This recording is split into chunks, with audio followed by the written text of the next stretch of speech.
पूना के पास में एक गांव है, उस गांव का नाम था पुरंदरपुर। क्या नाम था? पुरंदरपुर में एक ब्राह्मण रहते थे। उच्च वशिष्ठ कुल में ब्राह्मण का जन्म हुआ। थे तो ब्राह्मण, शिखा सूत्र भी रखते थे, तिलक भी लगाते थे, लेकिन ब्राह्मणों जैसा स्वभाव नहीं था, केवल स्वरूप था। एक बात याद रखिएगा, जात पात पूछे नहीं को, हरि को भजे सो हरि को हो। कितनी बार ऐसे ऐसे भक्त हैं जो जाति में भले ही श्रेष्ठ नहीं है, पर ठाकुर जी ने उनको ब्राह्मणों से भी ज्यादा महत्व दिया है। श्री तुकाराम जी महाराज वे ब्राह्मण नहीं थे, पर श्री तुकाराम जी का अभंग सुनकर के छत्रपति श्री शिवाजी महाराज भी उनके सामने हाथ जोड़ करके बैठ जाते थे। श्री तुकाराम जी महाराज ऐसे भक्त थे कि उनके लिए श्री पंडरीनाथ भगवान मचल जाते थे उनको देखने के लिए।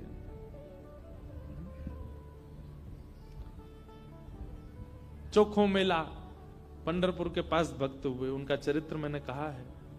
कैसे अद्भुत भक्त, श्रेष्ठ जाति के नहीं थे संसार के लिए, पर ठाकुर जी के लिए। ठाकुर जी आप किस वर्ण में जन्मे हो इससे ठाकुर जी को ज्यादा फर्क नहीं पड़ता, पर जहां भी जन्मे हो आपका स्वभाव कैसा है वो ठाकुर जी देखते हैं। आपका व्यवहार कैसा, आपकी विचारधारा कैसी। तो ये उन भक्तों के लिए जिनका स्वभाव अच्छा नहीं है, जिनका व्यवहार अच्छा नहीं है, जिनके विचार अच्छे नहीं है, वो भक्त बहुत ध्यान से सुनिएगा इस कथा को। तो पुणे के पास में एक गांव है पुरंदरपुर, वहां पर एक ब्राह्मण रहते थे। स्वरूप ब्राह्मणों का था पर स्वभाव वैश्यों का। वैश्य मतलब हमारे बनिया भाई लोग, उनके जैसा उनका व्यवहार था। कैसा? व्यापार करते थे, धन देते थे, उस पे क्या बोलते हैं उसको, ब्याज पे, ब्याज पे धन देते थे लोगों को, और अपना गल्ला खोल रखा था, गल्ले पे बैठते थे। ब्राह्मण का नियम है संध्योपासन करना चाहिए, यज्ञ करना चाहिए, अध्ययन करना चाहिए, ग्रंथों का अवलोकन करना चाहिए, पर ये सब कुछ नहीं करते थे। सुबह उठे, केवल तिलक लगाया, स्नान करके चोटी शिखा बांधी और सीधे अपने गल्ले पे पहुंच जाते थे। उनको दिन भर का यही, क्या देना है देते रहो। और इन सबके साथ साथ महाकंजूस, खूब धनवान थे। भगवान की कृपा से उन पर ब्याज का इतना धन आता था कि वो पूरे पुरंदरपुर गांव को अकेले भोजन करा सकते थे। पर इतने कंजूस थे, इतने कंजूस थे, दूध में अगर मक्खी भी गिर जाती तो दूध छान के पी जाते थे, और मक्खी को यूं पकड़ करके उसके भी 2-4 बूंद छींटा जो दूध के होते थे उनको भी लेके पी जाते थे। दूध का क्या बिगड़े, इतने कंजूस। और कंजूसाई की हद तो तब पार हो गई, उनकी पत्नी का नाम था सरस्वती देवी। क्या नाम था? तो सरस्वती देवी जो थी, उनके पिताजी ने इसीलिए ब्याह किया कि भाई ये विप्रदेव जो हैं बड़े धनवान हैं, बेटी खुश रहेगी हमारी। तो सरस्वती देवी का ब्याह हो गया। उनकी मां ने, पिता ने जितने गहने दिए, ब्याह के अगले दिन ही, सब लोग इधर देखो, बहुत ध्यान से सुनो कथा। ब्याह के अगले दिन ही सुबह सुबह ब्राह्मण देवता उठे, देवी सुनो, सबरे गहने उतारो अपने। बोले क्यों? अरे देखो कितनी अच्छी नक्काशी की है इसमें, कितने अच्छे से तुम्हारे कुंडल बने हैं, कितने अच्छे तुम्हारे गले के हार बने हैं, हाथ के तुम्हारे बढ़िया कंगन कड़ूला, रोज पहनोगी तो घिस जाएंगे, उतार दो सबको। पत्नी ने भारी भारी सामान सब उतार दिए, कानों के कुंडल, नाक की बाली और गले का एक मंगलसूत्र रहने दिया, हाथ के कंगन रहने दिए, पैरों की पाजेब और पायल रहने दी। लेकिन पुरंदर, ये अपने ब्राह्मण देवता जो थे, इनको वो भी अच्छे नहीं लगते थे। रोज अपनी पत्नी को क्यों इनको पहन के घूमती है, उनको दे दो, अंदर तिजोरी में रख दूं मैं। पत्नी कहती है तो सौभाग्य है, ये तो पहनने दिया कीजिए। महाराज कहते कहते 6 महीना हो गए, रोज टोकते। अब तो ये स्थिति में आ गए कि पत्नी के हाथ का भोजन नहीं करते थे। वो रोटी बनाती, बोले मुझे नहीं पाना, और अपनी दुकान पर जाके वो दुकान के बालक से कहते अपने घर से बनवा ला। दोनों भावना थी, एक तो नाराज थे पत्नी से कि गहने क्यों नहीं उतार रही है, दूसरा बढ़िया है घर का आटा बचेगा। इतने कंजूस। पत्नी बोली क्या करे, रात में बोली आप कैसे मानेंगे, बोले ये उतार दो जितने पहन रखे हैं। उसने कान के कुंडल भी उतार दिए, हाथ के कड़ूला भी उतार दिए, पाजेब भी उतार दी, गले का मंगलसूत्र भी उतार दिया। सब बिल्कुल कोरी हो गई बेचारी। केवल नाक की एक नथ रहने दी उसने। बोले एक तो रहने दीजिए, कम से कम इससे पता तो चले कि मैं सौभाग्यवती हूं। भाई सारे गहने उतार देना मां के लिए अशुभ होता है। पतली सी एक नाक में वो नथ भी नहीं थी, छोटी सी एक कील जैसी थी। उसके लिए भी बोले कि रात में तो उतारी दिया करो इसको भी। इतने कंजूस। सब उतार दिया। पत्नी बेचारी साड़ी में और केवल एक नथ लगा करके, मांग में सिंदूर भर के, बिंदी लगा के वैसे घूमती थी। शादी ब्याहों में जबरदस्ती नहीं जाते थे। एक दिन पहले अपने आप को बुखार में हूं ऐसा बोल देते थे, क्योंकि गहने निकाल के देने पड़ेंगे, पहन के जाएगी। इतने कंजूस। कभी कभी जो व्यक्ति अति में संसारी होता है ना, ठाकुर जी को उस पे भी बड़े मजे आते हैं देखने में। ठाकुर जी कहते हैं, मतलब एक बात हमारी सुनना बहुत ध्यान से, इधर देखना सब लोग। कई लोग ऐसे होते हैं, और आजकल ज्यादातर ऐसे होते हैं कि भक्ति में भी हैं और संसार में भी हैं। अभी उनको पता चला कि कोल्हापुर में कथा चल रही, तो कथा में भी आ रहे हैं, और 4 दिन बाद का उनका रिजर्वेशन भी है कि कब हमको क्लब जाना है, कब पार्टी करनी है, कब उल्टा सीधा खाना है, वो भी उनका फिक्स है।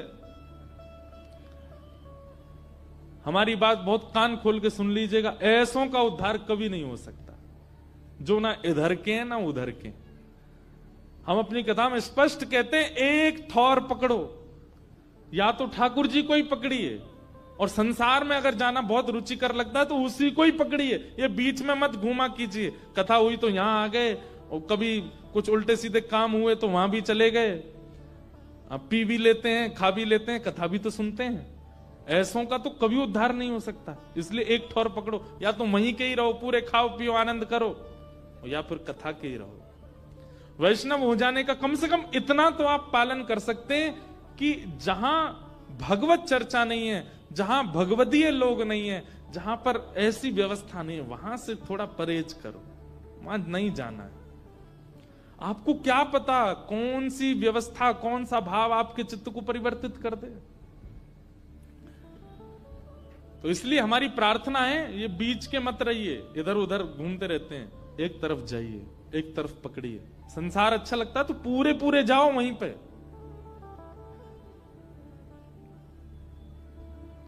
तो कभी कभी ठाकुर जी पूरे पूरे संसारियों पे भी ठाकुर जी रीझ जाते हैं। ठाकुर जी बोले, भाई ये ब्राह्मण देवता बड़ा बहुत अच्छा लग रहा हमको। क्यों? बोले इतना कंजूस तो हमने कभी नहीं देखा है, बहुत भयंकर कंजूस है।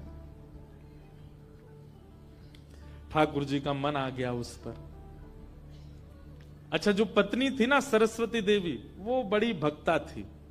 वो तो नाम जप भी करती थी, वो दर्शन करने के लिए भी जाती थी, लेकिन ये नहीं जाते थे उसके साथ। वो अपने माता पिता के मायके जब जाती थी, मायके वाले लेके जाते थे उसको दर्शन कराने। ये तो कभी नहीं लेके जाते थे, तो कंजूस थे, खर्चा होगा। और मायके भी खुद नहीं लेके जाते, इनके भाइयों से बोल देते, बोले तुम्हें ही आके ले जाओ, उसमें भी खर्चा ना हो मेरा। सोचो कितनी ऊंचे लेवल के कंजूस। तभी ठाकुर जी का मन आ गया, इस पे तो इसको देखूं मैं एक बार। और हमारे श्री पंडरीनाथ भगवान, श्री विठल भगवान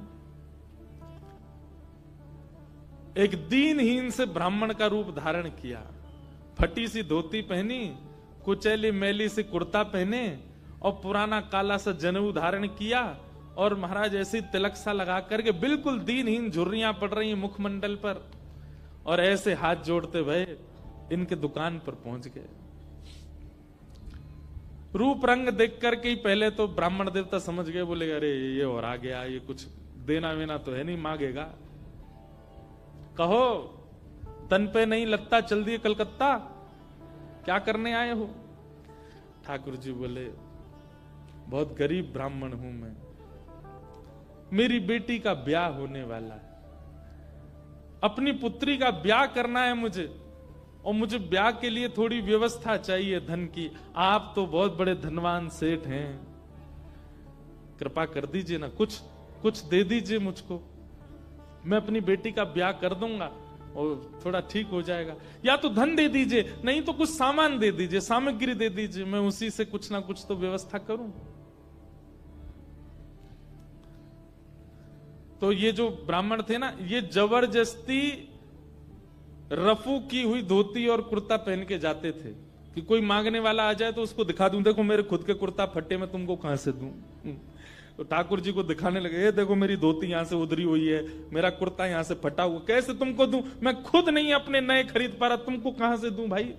ये सब तो केवल बाहर का दिखावा है, मेरे पर कोई पैसा वैसा कुछ नहीं है, दूसरों का धन ले रखा है मैंने। भैया चलते बनो, कहीं और जाओ, किसी और से मांगो, भगवान करे तुम्हारी बेटी का ब्याह बहुत अच्छा हो। बोले मुझे या तो धन दीजिए, नहीं तो मैं यहीं बैठा रहूंगा। ठाकुर जी जिद पे आ जाएं तो उनको कौन हटावे। ठाकुर जी वहीं बैठ गए द्वार पे, बोले मुझे धन दो, ऐसे तो नहीं जाऊंगा, मैं आपके दर पे आया हूं, कुछ तो लेके जाऊंगा, मेरी बेटी का ब्याह है।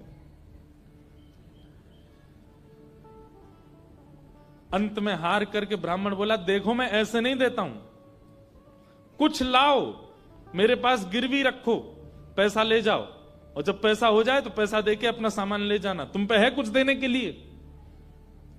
ठाकुर जी बोले मुझ पे तो कुछ भी नहीं है, मुझसे कुछ काम करा लीजिए दुकान में, मैं ये कर दूंगा, आपकी साफ सफाई कर दूंगा, इतना कर सकता हूं, उसके बदले कुछ दे। बोले उसकी जरूरत नहीं है, सब है नौकर चाकर मेरे पास, मैं तुम्हें बस इतना कह सकता हूं, कोई मूल्यवान सामग्री दो, पैसा ले जाओ, और जब पैसा हो जाए तो पैसा वापस दे के सामग्री ले जाना। मतलब इतना भी दान नहीं कर सकता मैं।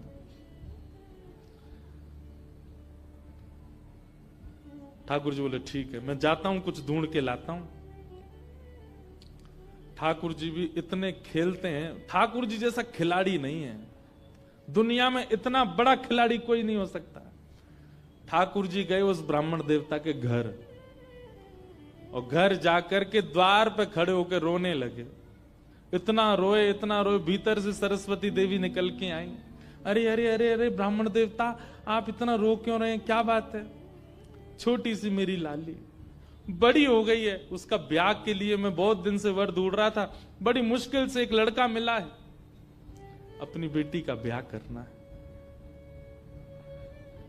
बहुत जगह ठोकरें खा के मांगा मैंने, मुझे किसी ने सहायता नहीं दी, अंत में तुम्हारे द्वार आया हूं, यहां भी नहीं मिला, बेटी को क्या मुंह दिखाऊंगा, यहीं प्राण त्याग दूंगा, जहर मेरी जेब में ही रखा है। सरस्वती देवी तो बेचारी बड़ी भावुक, भक्त का इस स्वभाव है कि वो दूसरे की पीड़ा देख ही नहीं पाएगा, तब समझो वो भक्त है। जो दूसरे की पीड़ा देख ले और देख करके भी बिल्कुल उसका मन घबराए ना, मन बिल्कुल नेत्र सजल ना हो, समझना उसमें भक्ति भाव उचित है नहीं। सरस्वती देवी तो रोने लगी, आंखें लाल पड़ गई। बोले भगवान, मेरा मन अगर मुझ में सामर्थ होती मैं पूरा घर आपको दे देती, पर मैं क्या करूं? मेरे पतिदेव इतना प्रतिबंध लगा के रखते हैं कि मैं स्वयं ऐसे रहती हूं, मैं आपको क्या दूं? ठाकुर जी तो इतने पछाड़ खा के गिर पड़े, अरे हाय राम, अब तो मैं जहर खाना ही पड़ेगा, निकालू कहां है? सरस्वती देवी रुकी रुकी रुकी, ऐसा मत कीजिए भगवान, चरण पकड़ूं आपके, मेरे पास एक ही वस्तु है। और तुरंत अपनी नाक की जो कील थी वो निकाली, और निकाल करके बोले ये ले जाइए, इससे थोड़ा बहुत धन आपको मिल जाएगा, स्वर्ण की है, आप अपनी बेटी का ब्याह तो नहीं कर पाएंगे पर कुछ व्यवस्था तो हो जाएगी आपकी। ठाकुर जी तुरंत, जहर भी पता नहीं कहीं गिर गया था, बढ़िया तुमने दे दिया, अब मैं कुछ कर लूंगा व्यवस्था। ठाकुर जी वो कील उसकी नाक की ले ली और सीधे गए उस ब्राह्मण की दुकान पर। देखो कितने उद्यमी हैं ठाकुर जी। और उसके दुकान पर जाके सीधा ले ले, और इसके बदले अब ला पैसा दे मुझको। तू कह रहा था ना कुछ सामान दो, उसके बदले पैसा मिलेगा। ये ले सोने की कील नाक की, धर ले अपने पास, ला पैसा दे। ब्राह्मण देवता ने जैसी कील देखी, ये आपको कहां से मिली? बोले उससे तुझको क्या, तू पैसा दे। मुझे कहां से मिली इससे तेरे को मतलब नहीं होना, तू पैसा दे मेरे को, मेरी बेटी का ब्याह है और अब मैं तेरे से भीख नहीं मांग रहा हूं, चीज रख के गिरवी तब ले रहा हूं, ला दे।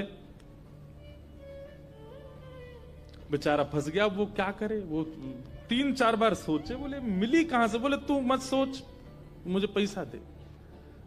कील उसने तिजोरी में अंदर रखी, ताला लगाया और उसका जो धन होता था वो धन ठाकुर जी को दिया। ठाकुर जी ने जेब में धरी, निकल गए वहां से। ब्राह्मण ने अपनी भुजा ऊपर करी, बोले इसको बताता हूं, ये बहुत दानवीर बनती है अपने मन में। मैंने इसको बोला था एक कील पहने, वो तो बहुत अच्छी कृपा मुझ पर ठाकुर जी की, जो मैंने इसके सारे गहने उतरवा दिए, नहीं तो सब दान कर देती। एक कील छोड़ी, वो भी दान कर दी किसी को।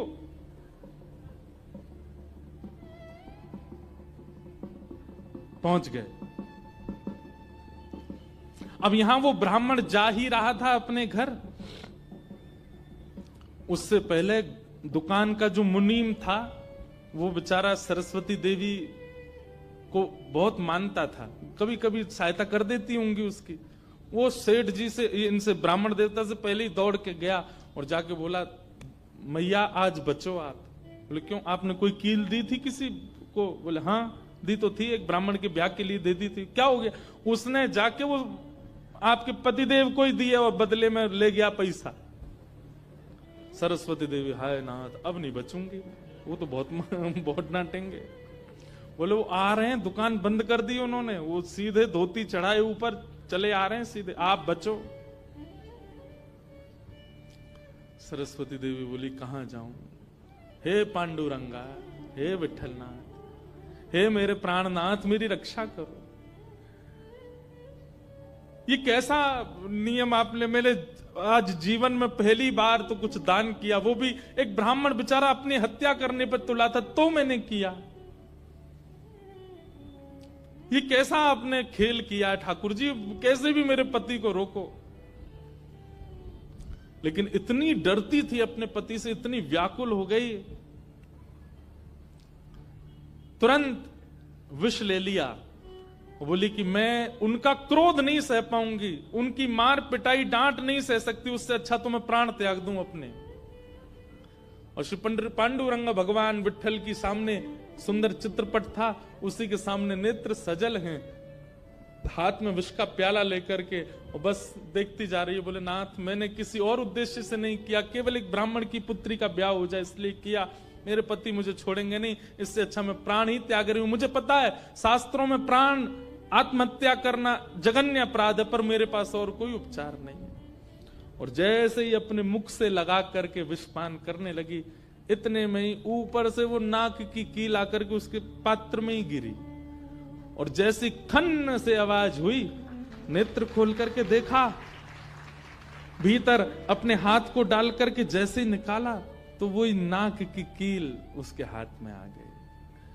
और नाक की कील हाथ में आते ही इतने में ही वो ब्राह्मण का प्रवेश हुआ। प्रवेश होते ही उसने भीतर से किवाड़ लगाई, ढूंढने लगा कहां है, कोई साधन मिले इसको बताता हूं।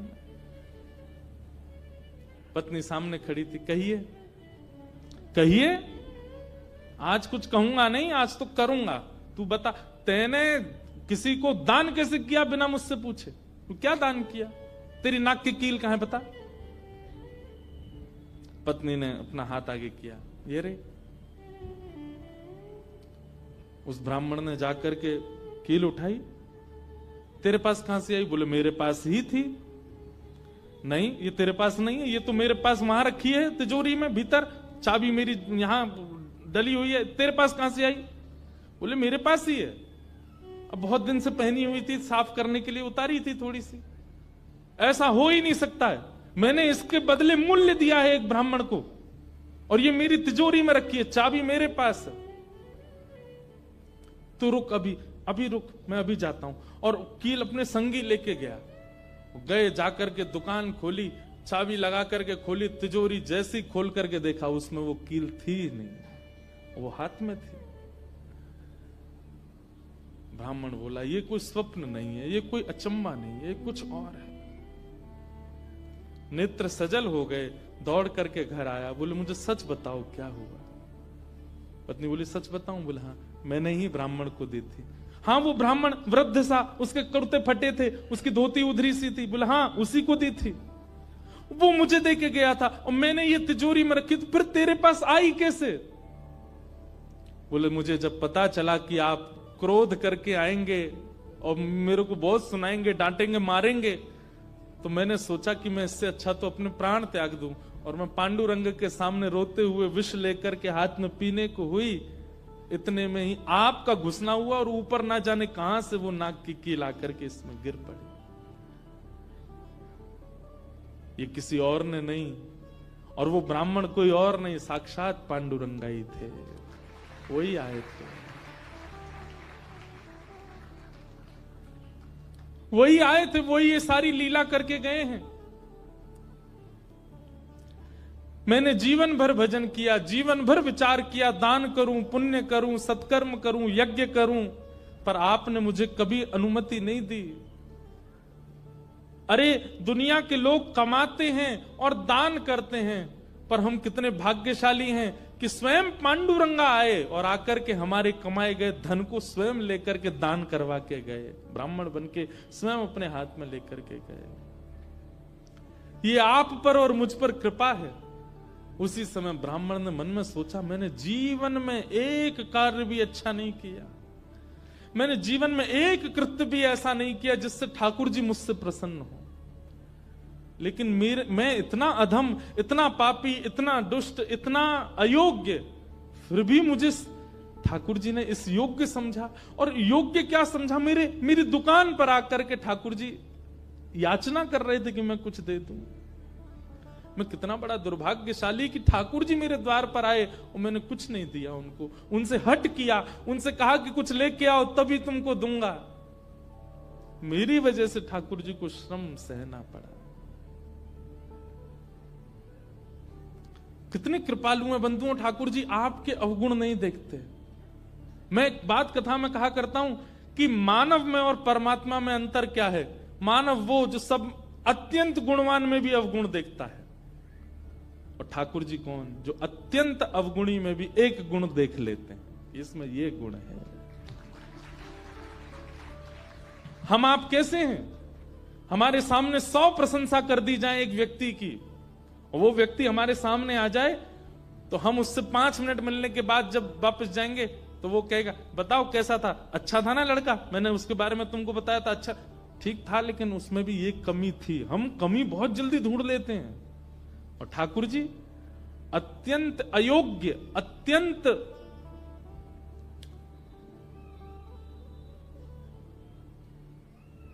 विचलित व्यक्ति में भी एक गुण खोज लेते हैं, इसीलिए वो ठाकुर जी।